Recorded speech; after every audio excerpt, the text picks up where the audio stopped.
Here at TaylorMade, we specialize in bespoke weddings. Cherish Halliday has 35 million followers. I really need this job. Her wedding is going to be on the cover of Enamorato. Hey guys, it is your girl Taylor. I can't say too much about this bride, but I have been following her online for years. Oh my God! I'll give you $50 for your jacket. Certainly not your day, is it? There was a sprinkler incident, and I am interviewing to do Cherish Halliday's wedding. See, I'm also interviewing to plan Cherish Halliday's wedding. Toodles. Hello! You just look so cute. It's vintage. Let's get down to business. There's just one hitch. We have a proposal for you. We've narrowed it down to just the two of you, but we still can't decide. So we're hoping that you'll accept our challenge. 2 weeks, fully paid, of course. What do you say? May the best wedding planner win. Oh, I will. Do we get it? We are in competition with this stuck-up English Ken doll, Benedict Montclair. You. Can you hold this for 2 seconds? Oh, no, Tyler. Mr. Cardoso, it would be the greatest honor if You could book my services to decorate your wedding. Oh, no. So I only have 2 gold VIP passes. Not to worry, I did book these platinum VIP passes. Your lovely bride-to-be has tasked me with sorting out these claws. We now have to plan a photo shoot for the wedding invitations. Why all the agitation? She has all these attention-getting gimmicks. We need to make a good team. We are in competition. Before I go messing up my hair, you gotta show me.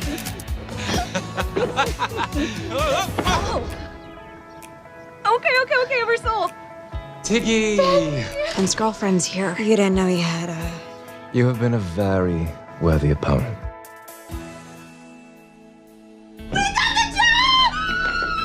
Hey, Celia, where have you been? Funny story. She's fractured her wrist in 3 places. What are you gonna do? I could really use your help. Whatever you need, I will help. What are you doing? I just can't with you anymore. If we're to be working together, I have to make one thing absolutely clear. I'm not your assistant. You know, I really appreciate you being here for me. The thing is, I realize there's no one else I'd rather be.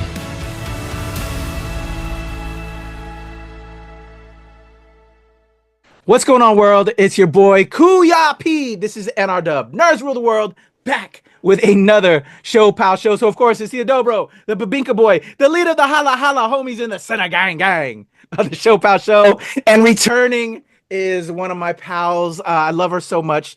From Fab, shout out to Fab, the FilipinX Actors Barkada. I got the one and only Nikki McKenzie in the building.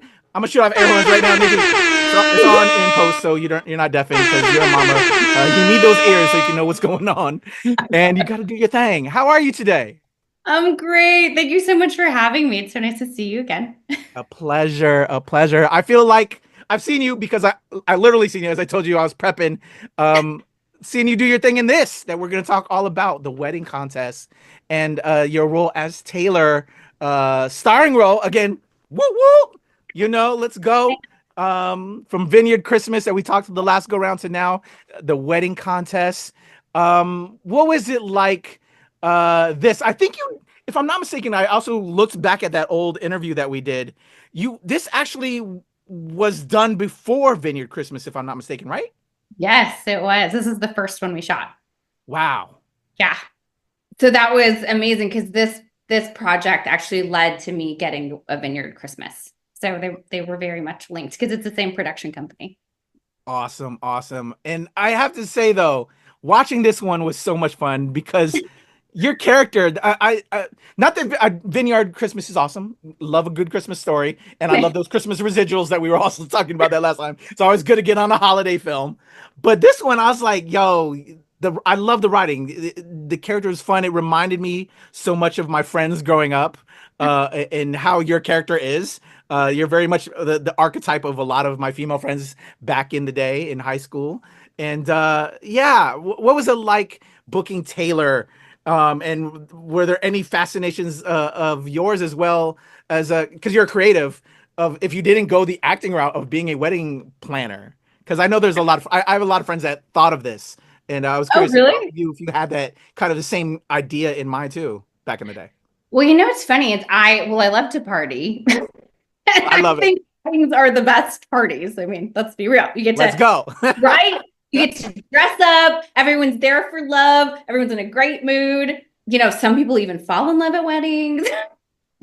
Weddings are just like or you get to fall in love with your person all over again and dance and let loose. It's the best. So I guess if I was I've never really thought about it, but if I wasn't an actor, I think I would be actually interested in wedding planning, because I wish I could go back and live my wedding again. It was the most fun day. So if you can give that to other people, I think that would be great. Yeah, you know? I definitely would be an event planner, producer, Cat. Well, I already do producing, but event planning. Special events. Because we're the fun ones. Right? But yeah, booking Taylor was a dream come true. Like, I really didn't think they were ever going to cast a Filipina in a role like this. So even when I auditioned for it, it was kind of a Hail Mary. It was literally like, well, there's no way in hell, but I loved the script, so I threw down the audition anyway. So actually, originally, when this came in, I don't know if I already said this, but in our last interview, but I'll say it again. When it came in, I was kind of in a bad place, honestly. Like, I was tired and I had gotten close to a few projects that didn't go my way. And so I just kind of wanted a break. And, I was sad. And I was on my way to Philadelphia to go with my husband to go visit his family at the time. And I was going to pass on the audition because when it came in, I was like, no way in hell they're going to cast a Filipina as the lead in this. This is the white girl's part, And I was just in my feelings. And so when I got on the plane, there was no service, so I couldn't cancel the audition with my agents. So whatever, we took off, and then my TV wasn't working. So it's like I live in LA, so that was like a 5-6 hour flight to Philly with nothing to do. So I ended up just reading the script because it was already on my phone, and I was like, well, I guess I got nothing else to do. I read it. I fell in love with it. I was laughing out loud reading it. And then I got out of my mood and I was like, you know what? Yes, they'll probably not cast a Filipina girl for this, but the script is hilarious. I really related to Taylor. She reminded me a lot of myself with like the jokester stuff and her love of food. I'm a messy eater. Like, I usually have rice on my elbow or rice in my hair. And Taylor's like character was written into the script that she had crumbs everywhere. I was like, we're the same person. And so when we landed, I'm really thankful I didn't cancel the audition, because I was like, you know what, I'm going to do this because this brings me joy and it's going to be fun. And it's not about whether or not I'm going to book it or not. Because for the other projects, I was like, I want to book this. I need to book this. So it kind of was like a mind shift to, I'm going to do this for me. And then, oh my God, we threw it down. And I think 3 days later, I booked it. And I was on a plane to Canada to go film it 2.5 weeks later. Yes, I love it. Yeah, we talked a little bit about it, and what you had said that last time was that I think we overthink things in a way, and I think that's also kind of like what you found out. You were like, I'm gonna be more me, and you brought more of yourself to the audition. And I think you were given the time, because you had a 5 to 6 hour flight, you could read it and really fully see it and envision the character more so than we normally do with interviews or auditions, right? Where we just kind of like, okay, read a couple lines and, just kind of get somewhat of a grasp. We don't really put the time to read, or we really don't get the whole scripts, right? But you could fully immerse yourself into the character. And then maybe it's you dialed up a little bit, it's Nikki, but Nikki at 100 or, Exactly. And, like Nikki in these imaginary circumstances. But I think you're totally right, because I think when you're with anything, when you're coming from a place of like being thirsty or like needing something to happen, things don't tend to flow, right? Like, I always think auditioning is like dating.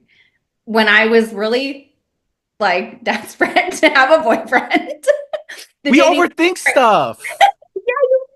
And you're like, do you like me? What can I do for you to like me? You start not being your authentic self and you start just trying to people please, right? Yes. And so with auditioning, I think there was a big shift. This was kind of what taught me to be like, you know what, I'm going to go from a place of not being hungry in the sense of like, I need you to hire me. I need to pay my bills. I need, we all need to pay our bills. We all need health insurance. So when you come at it from like, I need this, and it's desperation, it's icky, right? And I feel like that energy kind of transfers, and it's not as fun creatively, because then you're thinking, Like I've done so many auditions being like, well, what do producers want? Or what do they think what do they want me to be in this part, you know? And this was kind of the first time I really was like, F what they want me to be. This is what I see. And this is what I think is fun. And it was kind of this energy of like, I kind of did it in the sense of I already booked this and this is how I would play this if it were me. Definitely. And this is me. So it was a different energy thing of like, please hire me to like, I'm already hired and this is how I would do it. I love that. I love that. It's changing our way of thinking, and I completely agree. When I felt more confident in myself, it's building up our own self-confidence. Although somebody just told me a quote, or maybe I started coming up with another thing I'm writing, that people will say you have an ego when you just have strong self-confidence. You know what I'm saying? In a lot of ways, they'll call it ego when you're just being self-confident and believing in yourself, because the only one that can really support you way you want to be supported is yourself in a lot of ways, you know? That's so true. And it's interesting too, because I feel like our culture is very like, be humble, right? Yes. Head down, which there is a lot of virtuous attributes to that. But I think our generation is very much learning like, okay, no, it's important to be humble and grateful, but it's also important to have self-confidence. And what does that look like? Like there's no shadow around it's not ego. It's not being selfish. It's being confident and liking yourself. Completely agree. Yeah. So Yeah, different. definitely. There's a way to balance all of those things. And and that's been, I feel for me personally, and now the secret to my success is, okay, I'm gonna go in there, not put my expectations too high, know that, I'm worthy for myself and worthy of what I can do and what I can bring. Instead of making it an obstacle that I'm about to face, I'm the challenger. It's instead of thinking of it as a challenge, I'm just one of the other challengers.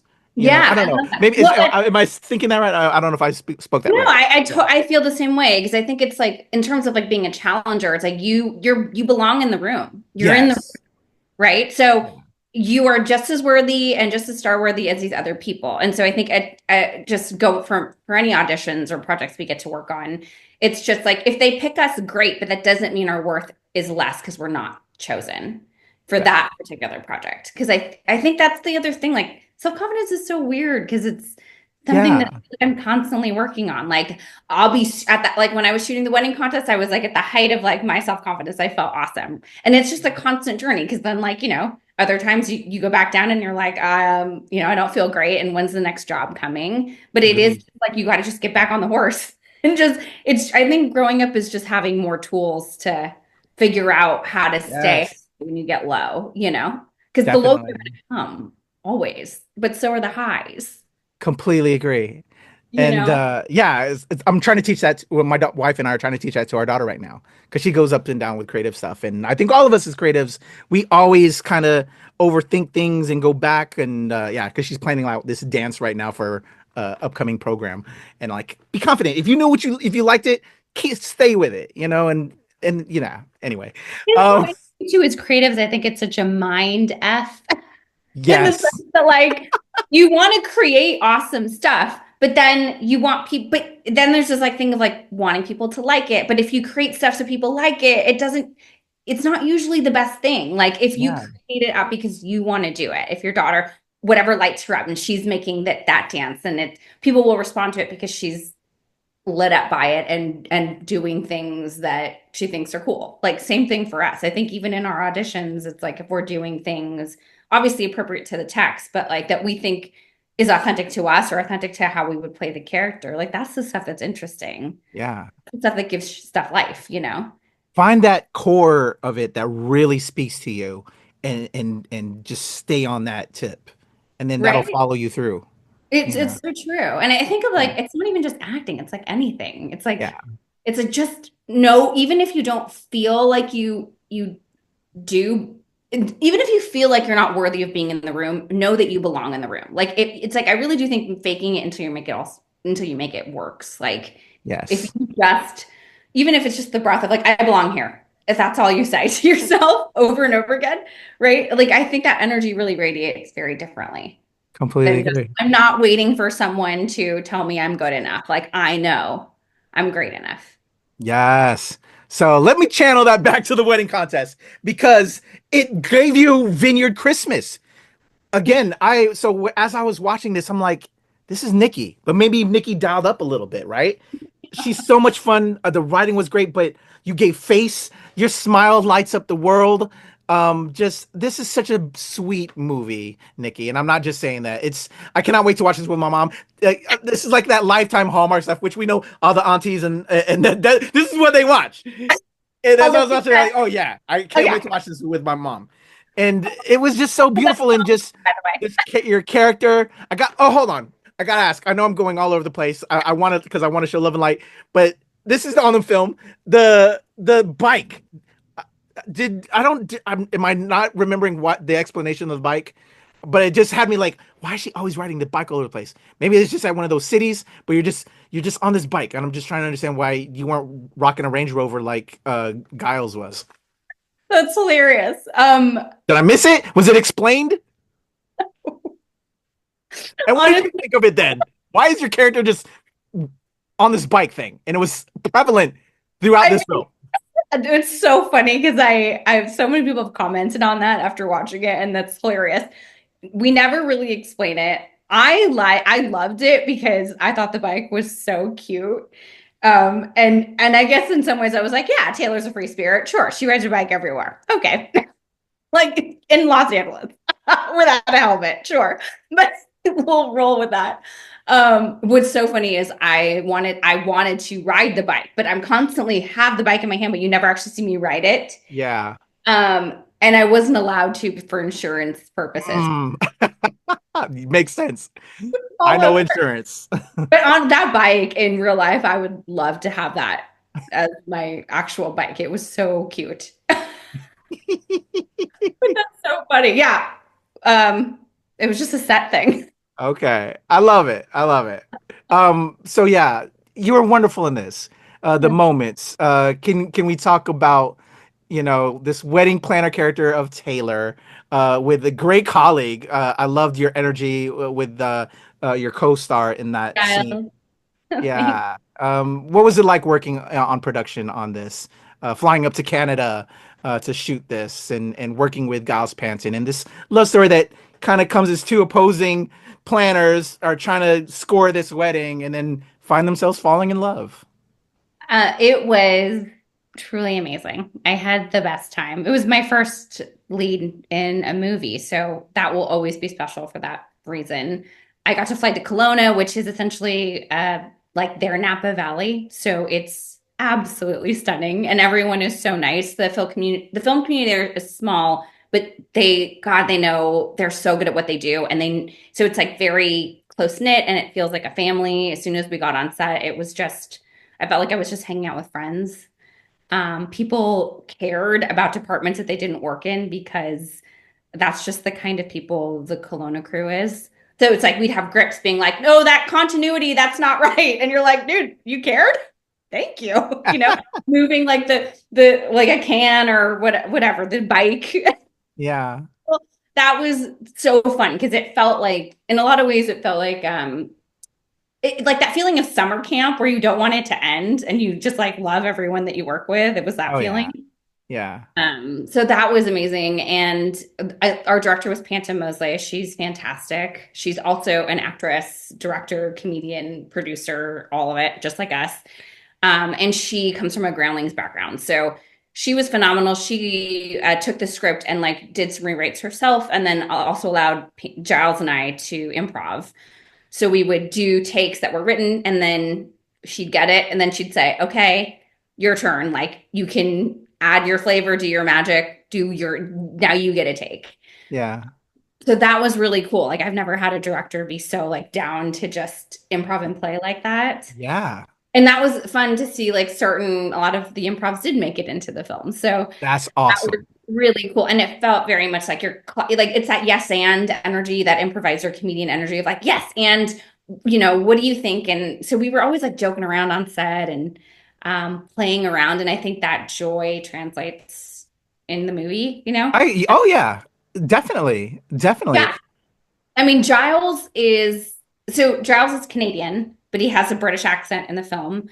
He's such a fantastic actor. he never broke his accent like ever. And we all like hung out afterwards. Like we stayed at the same hotel. We'd all like get dinner sometimes, and Giles did not break. So actually it's really funny because like now I still forget he's not British. Like it's really weird to hear him do a normal voice. Yeah. Because I mean he was just such a great actor and very method. So that's like a fun fact about the film is just like how committed Giles was off camera was That's pretty awesome. inspiring, but also hilarious because it's still weird for me to when we speak now to be like, oh, that's your voice. That's so weird. But commitment 100, I dig it. So playing in a rom-com, leading a rom-com, Nikki. I know you've done other roles, action, drama, and everything like that, but like, is this a pocket you love to like sit in? Because I can see why they would want, you showed improve. Like you said, this was like, you were feeling good, confident. Obviously this is, it's a great little fun, sweet, romantic comedy. So I can completely understand why, like, okay, let's book her for Vineyard and let's keep on booking her eventually. But then I know you had some other things you had to go and attend to, which is wonderful. But I know you're going to be back in there, like leading more, and I need you doing more because you're amazing, Nikki. But like, how fun is it to do comedy for you? Is it a pocket you like to sit in sometimes, or do you like those times when you're in drama to like really test yourself, maybe, or what is it like? I'm sorry, I'm just. No, I love, we are vibing. My preference is always comedy. So Okay. yes, I love this genre. I love rom-com. Man, those like whenever I'm sick and I just need to watch like a good movie, it's like I always go to like my favorite rom-coms or like TV shows. I was obsessed with Nobody Wants This last year. I just thought that was the cutest TV show. Like I just love things where, I don't know, happy endings. Yes. Right now, I feel like it's the stuff that we need. We need. The rest of the world is so dark. It's true. And it's interesting too, because it's like growing up, I didn't see a ton of, I mean, there's a lot more Filipinas coming up now, and that's amazing. But like, I didn't have a lot of people in my, like, I think Vanessa Hudgens was the only one. Yeah. But there wasn't a lot, like Shay Mitchell, and that there was like two Filipinas, right? So Yeah. not a lot of examples of that. And I feel like, I remember being younger and wishing I was like a white girl, right? Like that, I've had a lot of healing around that colonization mindset, right? But there was a time, like, I just hope that being able to fill those roles will let other Filipina girls like see themselves in mainstream media and know that we're also beautiful, and worthy, going full circle. So yeah, I think if anything, if I can just like make it normal to have a Filipina lead in the zeitgeist, that's like the ultimate goal. Yes. Like you're amazing in this. And again, they could have cut it, cookie cuttered it out. What's normally white girls, but to have you in this, it still fucking works. Excuse my language, I apologize. But it's just it's that anger that they don't always have to be white. You could have an amazing actor as Nikki McKenzie in this, and it's kills, and you killed it. And why not let more of us shine? And you shine. And that's what was so cool. It was like, so Pantam Mosai is also like, she's Persian. Like it was like such a diverse like cast to have. And then our DP is a trans woman. Amazing. So it was so cool to have such diversity on this set. And I don't know specifically, but I had heard through the grapevine that it was between me and another girl who I'm sure was great too, but who is white. And the producer, like the head producer of this, I never even gotten to meet him, but I wish I could. So maybe I'll watch this one day, but thank him that he went my way, because they weren't necessarily trying to do a diverse movie. It was between me and one other woman who happened to be white, who were the best for the role part, and they went they went a different route, and I'm so grateful to them for that, because I do think so much of like the change happens with who's making the decisions, like with these suits, like where's this money going? Who are they deciding to put in these leading parts? So I am very grateful that he made that decision to take a chance on me. Yes, whoever you are, that's real allyship. You know what I'm saying? And then, Nikki, I just started thinking, oh, people, you are the perfect person. Shout out, respect to the other actor. You lit it up, and this is what we need. We need more of, but and why there's things like DEI around, but DEI is this, that, and the third, and oh my gosh, I'm getting mad because I want to give you a hug. We see this phasing out now, and it's changing. But this is also why filmmakers like myself, we're going to step into these other positions behind the camera to create those opportunities. And if those allies are there with us, we need you. And yes, because you are amazing in the wedding contest, and why we need a Vineyard Christmas, and why we just need more representation in these roles, because you kill it. You killed it in this, Nikki. Yeah. And I think that's such a positive spin on it. It's because it is a rough time in the industry right now, but putting it into the hands of like the filmmakers like us, independent films like that, it's an exciting time for those things to start to pop off, you know? Yeah. Necessarily going traditional right now, studio wise. Like there's still some things filming, but yeah, if we can because diversity is important no matter if it gets rolled back or not officially, like that, it's still important, you know, I think to us and to the culture. And so, yeah, I think taking it into our own hands is so inspiring. Definitely. So, support us. And we got to work together. So we're going to. Yes, we definitely do. Yeah. Bouncing in a bounce house at your age, at our age. What were some of the fun stuff, crazy things, or some memories you have from working on this? Oh man, the bounce house was so fun. That was one of my favorite scenes to shoot. Were you nervous? Like, no, I wasn't nervous. Keep my composure. Keep my balance. Oh, that's so funny. No, give good face. Yeah, yeah. Well, no, I was like, I love stuff like that. Like, this is why I would have loved to ride the bike. Like, I like doing stunts. I guess. Like, cool. I feel like you'll work with it. You'll put it into the performance, right? Yeah. So in that sense, like, no, that was super fun. I mean, if anything, it was a little like it was choreographed, right? But of course, you're like hoping that you land in a certain way, and it's still a rom-com, so you can't like look hack, you know, you can't look like a mess, you know, and it still has to be romantic but silly. And so in that sense, like I felt so safe with Giles and with Panta because he's such a great scene partner, and she had my back, and and Micah did too, our DP. So it was like we rehearsed it, we knew where we were kind of supposed to land, and like I just trusted the camera would follow us. And so it was, you know, we did it.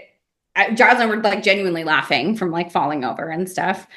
And they would tell, like, so we knew when we were supposed to fall and, you know, get back to, because it's so fun to be a kid and just be joyful and jump on a trampoline. When was the last time I did that? You know what I mean?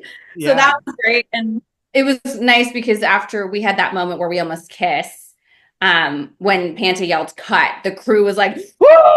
They were so funny about it. And I was like, oh, great. Like if we made the crew get all like ooey gooey, like then we succeeded. Like they were like, people were like, you know, were you guys gonna, like, if the crew believes that, you know, we're about to kiss or they get excited by that because they know what's coming, I think that's a huge win.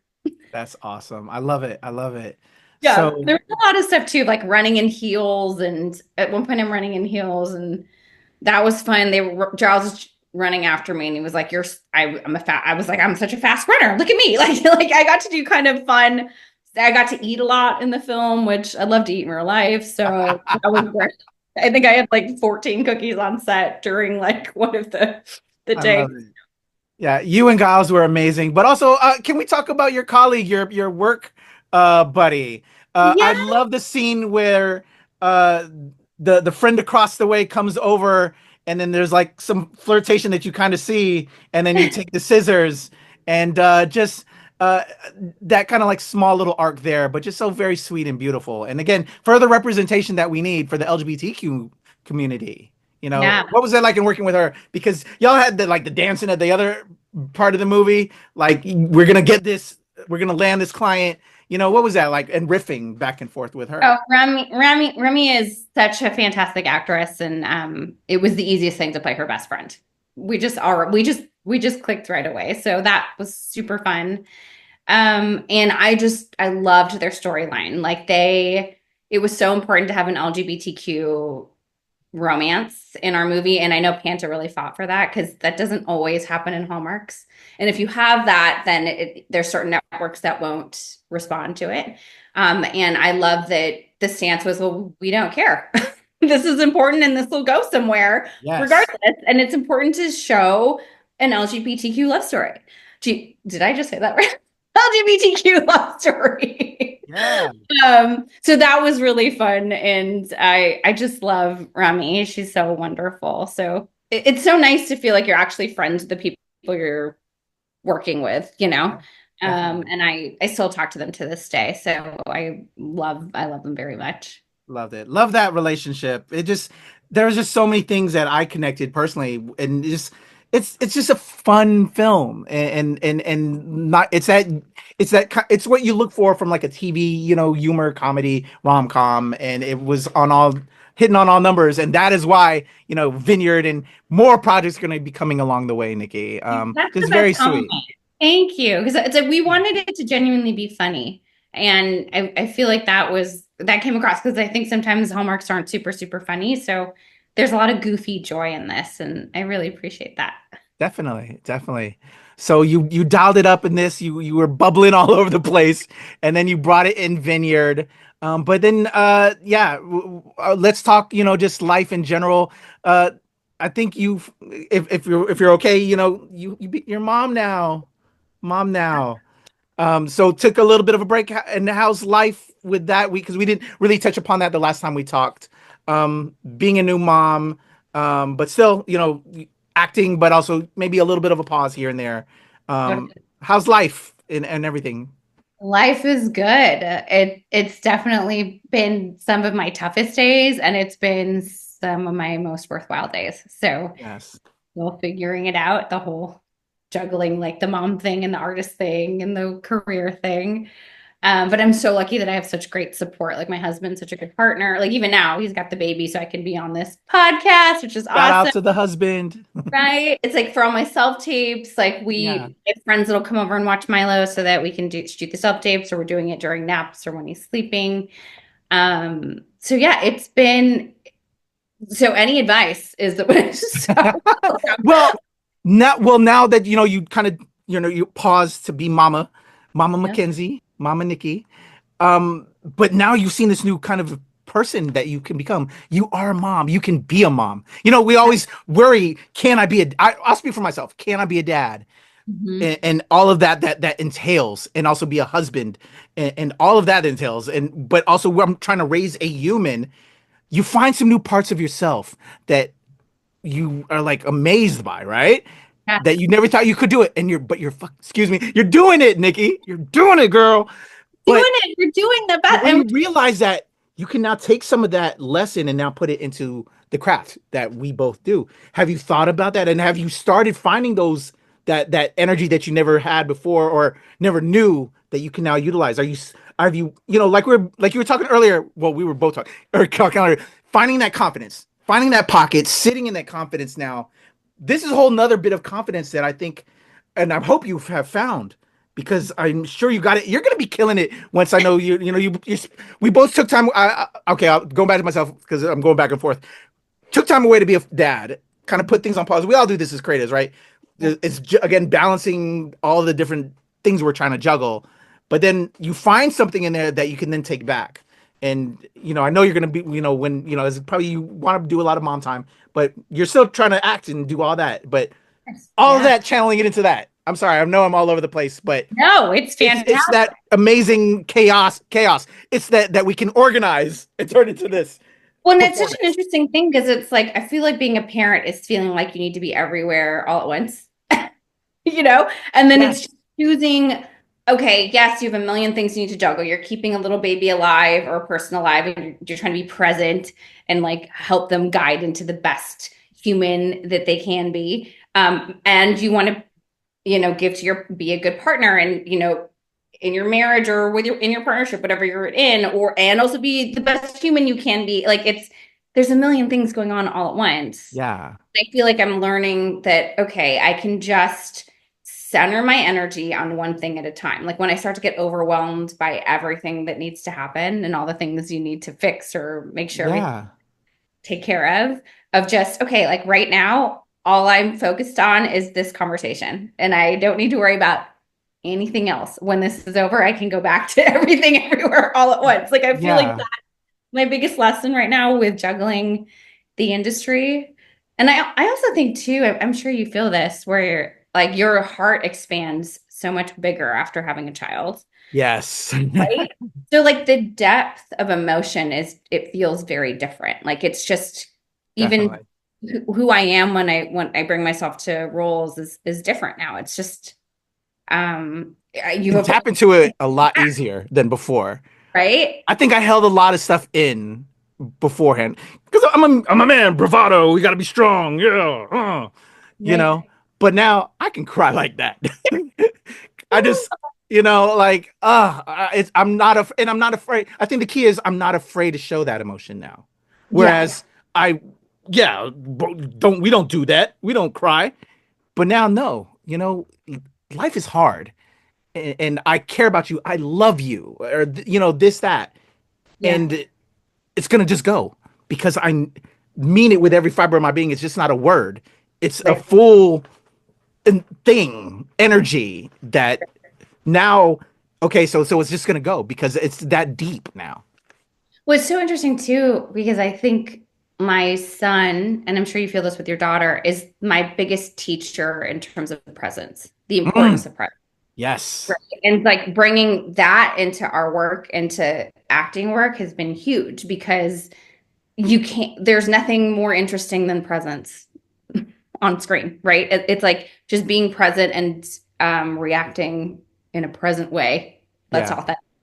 And the scene is so fascinating to watch. And he's such a teacher of that because every moment he's so present. Like he's not thinking about anything but the thing he's doing right then and there, or who he's looking at right then and there. Yeah. And that's fascinating. It's so beautiful to watch. Also, this like feeling of innocence I've never really witnessed. Or I guess, when it's your own, it's an interesting thing to be like, gosh, you are so new to this world and the innocence and the vibrancy and the love. And it's like, I just want to like foster that. And I just want him to be like happy and joyful. And it's just so interesting because being an adult now, you're like, there are times where I feel, there are times where you feel hopeless and there's times where you feel hope. And you have such a range of emotion and you see a baby or your child and everything is so pure, like literally honest and raw in the moment. And I just want to like keep him as innocent as I can. Yes. And then give him the tools to deal with the stuff that's so easy, right? So that stuff is, and I think that perspective as a parent too is really important to the acting stuff because it's just, things are just way more nuanced and complicated, but beautiful. Like I look at the world very differently. After you have to keep something alive. I think you just like look at everything differently. Agreed. Yeah. Right. From all angles. So yes. It just it's interesting too, because I just love that. I was so afraid that I would stop acting when I became a mom. And, some people have said that, I will say that. And so it's interesting because he, if anything, has made me want to act more.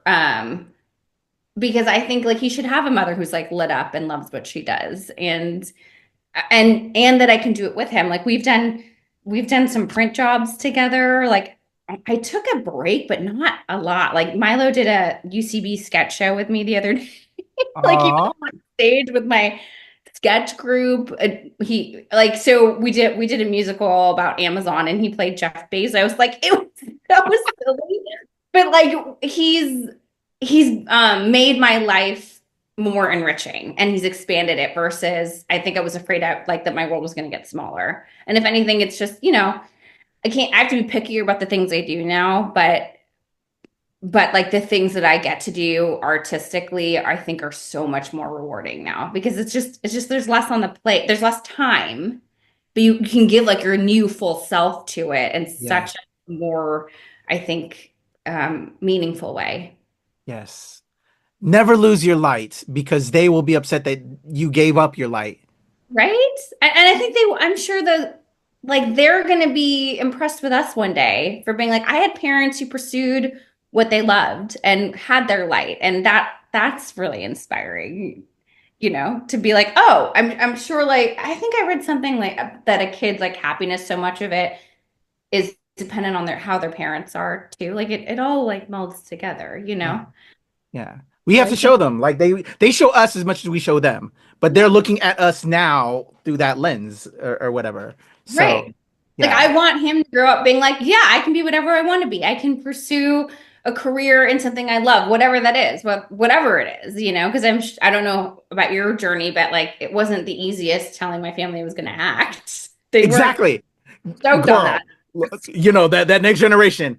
And respect, because we know that they gave a lot. I know for, how much they sacrificed and all of that. It's for that next generation, the next generation, the next generation. So, the onus now is on us and how we raise up the next. Yeah. Well, and I think there's like a lot of healing. Yes. In the sense of like how we're going to raise our kids, right? Because yes, I totally understand. My parents sacrificed a lot. They moved from the Philippines, like they gave up a lot for the betterment of our family. And so, that utang na loob, right? Like that whole feeling of be better for your kids, right? But I think it's just a reframe of yes, be better. Like you want your kids to do better than you. Definitely. And you can do that like pursuing what you love. Like it doesn't, like being rich doesn't have to necessarily mean monetarily. It can also mean pursuing what lights you up, right? Yes. It's such a reframe and how we're just raising our children to pursue things they love, which is not the way that we were raised. Definitely. It's like this is what you should do or what's the safest thing to do. And hey, some people live to work and some people work to live, and either way, great. But I think giving your kids the option to choose. Let's go. Completely agree. Nikki, again, in regards to this film that you've done before, the baby and everything, it's so beautiful. Again, this is why you are a star. You showed and proven this. It went to Vineyard. And now, some time off. I cannot wait to see again what you're always going to do next. You put yourself into this and it's so beautiful. You're such a good human and you're raising a good human. I know it will be a good human. Love to the husband human that's taking care of things because we always need that support system that helps us go for those goals. I mean, shout out so important. You men right now in this generation, y'all are killing it in terms of being such great fathers, like great present fathers. I like love seeing millennial like father stuff on TikTok because I'm like, oh, that's so nice. Like I didn't have that. And it's so nice to be like, that's how you're showing up to your children now. And that's fantastic. Like it's not just the mother's role, it's the father's role too. So thank you. Definitely. So again, thank you so much for coming back to talk to me. Let's set some goals for the next time. You gotta always come back, Nikki. You're always welcome here. Thank you. I always want to help celebrate your wins. So mama time is going on. You're still working and doing the thing. Is there anything that you're like working towards maybe or just something that you is your next goal, I guess, within the industry? And then also how we can follow you, support you online. I'm gonna put all the links in the description below for the people. But yeah. Well, let's see. I worked on my first pilot presentation in December. So like that was my first gig back after having a baby, and that was super fun. So hopefully you'll hear more about that. But that was a pilot called Ethel and Ernie, and I played. It's pretty much a play on The Odd Couple. But it's a revamp in the sense of it's an older Jewish lady and then her Filipino caretaker. So I got to do like my accent and take care of the girl. So, she's a nurse and she cares about people a lot. So I got to do that, and that was really fun. So the producers are pitching that and like trying to make that a series, and I'm praying that you guys can see that at some point. And I did a indie movie before I had a baby that is coming out in the summer. It's called A Fantastic Relationship. So I'll let you know about that. That's a comedy as well, but it's kind of like the anti-rom-com because they break up at the beginning of the film, and so then you kind of see it's a very kind of dark comedy. Oh, okay. When that comes out, we got to come back. You got to come back. Yeah, we'll come back. So I guess my next thing I would love to, gosh, what would I love to do? I'd love to be on like a show like Shrinking. That's my favorite show right now. So like a TV show that's kind of a warm core Ted Lasso kind of feeling. I love like TV shows that make you feel warm and fuzzy, but also have kind of that deepness. And have you seen that show? Yeah. Obsessed with it. I just love like the emotional arcs of all the characters and also how hilarious they are. So that would be the next, the next goal, but really just to keep working. That's yes. We're just putting that energy into the atmosphere, into the universe. That's what we're doing right now. Yeah. I definitely, you can do these. I love you for these Hallmark TV style movies. I need you to be our Filipino queen, just spearheading, starring in all of these because you kill it. But also, I want you on like a regular series TV show, because you are hilarious and you can bring that. But I was also curious what other outside of that, like, do you want to do like a sci-fi? Do you want to be in Marvel? Do you want to challenge yourself, be in the Star Wars universe? Like what other maybe challenges too, as well? I would love to do sci-fi. I love sci-fi. Right now my favorite show is Foundation, my like favorite sci-fi show. Oh yeah, Foundation. Such a great show. Yeah, I talked to them. I need to go listen to that interview. I love that show. It's so great. Like there's something so powerful and fun about that sci-fi genre, and I haven't gotten to do a lot of it. So maybe I should start training is what I really should do. I think you got bubbly comedy down. Like you're on lock. You're our rep. You're the representative for the Filipino community. You are a girl. I'm putting you in there. But like, I'm curious, how do you like if you want to do action or sci-fi, like to like challenge yourself a bit? I think you can do it. Yeah. No, I would love to. I mean, Loki too is one of my favorite TV shows. I actually did like a stunt class. So I've done some like stunt classes because I want to like fight and do more of that badass role. Okay. I got to do a superhero for a farmer's insurance commercial, and that was really cool. Like it was so funny. My husband, when I had the audition, was like, "You can't play superhero," and I was like, "Yes, I can," and I freaking and that was awesome. So like I got to fly and fight in it, and so like with a fight choreographer, and it was like there was a whole rig where I like flew in Long Beach over these like awesome green crates. So I would love to do that stuff again. I think that's. That would be so badass. Let's manifest that. I'm into that. Into the universe. Make it happen. Yes. Nikki, I love your spirit. It just shines through. And your smile just lights up the screen. Always a pleasure chatting with you. You're going to be an amazing mama, raising that good human over there. Shout out to the hubby. Holding it down. We need that support system, but always a pleasure talking to you. And please, when that other project starts getting pressed out there, let me come back and chat with you about it. Love that. I would love that. Awesome. All right. So before we go, a new thing that I'm trying to implement into ShoPowSho.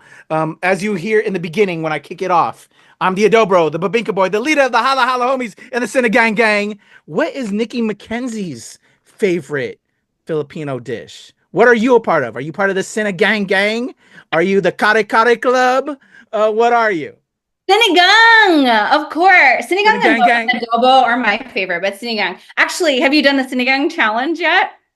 There's a Sinagang challenge. What? We got to do this. I got to send a video. We got to do this.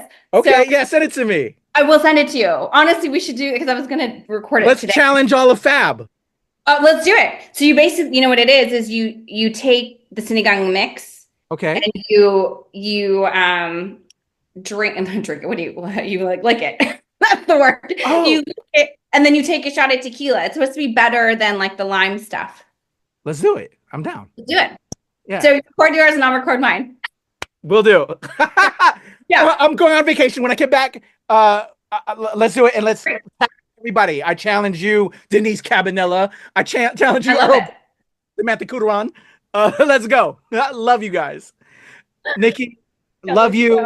So wonderful to always chat with you and just give you the energy from I love you too. Thank you for this. always. The amazing Nikki McKenzie, part of the Senegang gang.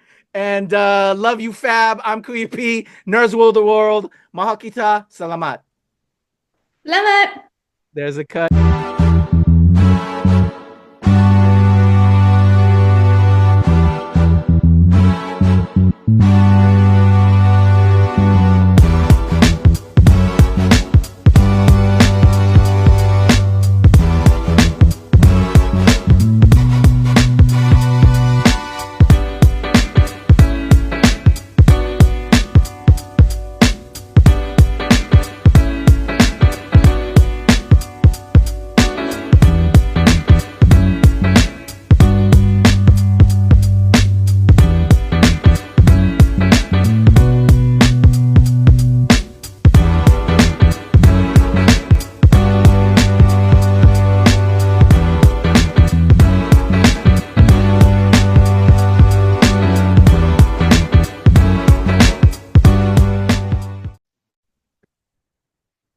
We're recording.